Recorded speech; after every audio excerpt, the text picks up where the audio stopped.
আলুর চিপসটা আমার অনেক বেশি পছন্দের। রাস্তাঘাটে কোথাও আলুর চিপস দেখতে পেলে সঙ্গে সঙ্গে কিনে ফেলি।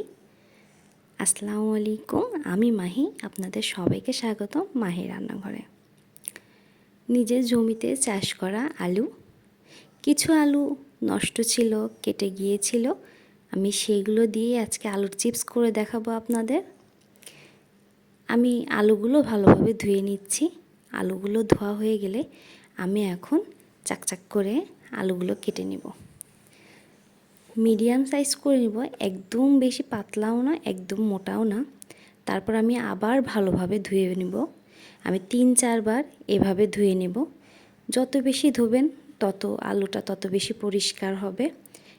এখন আমি একটা কড়াই ভর্তি করে পানি দিয়ে দিয়েছি, আর দিয়ে দিলাম প্রায় আধ মুঠের মতো লবণ দিয়ে আমি একটু ভাপিয়ে নেব।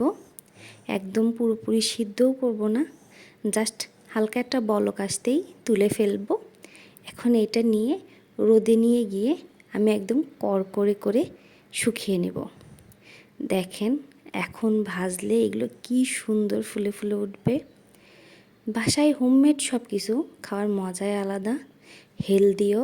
আপনারা নিজেদের বাসায় চেষ্টা করে দেখবেন।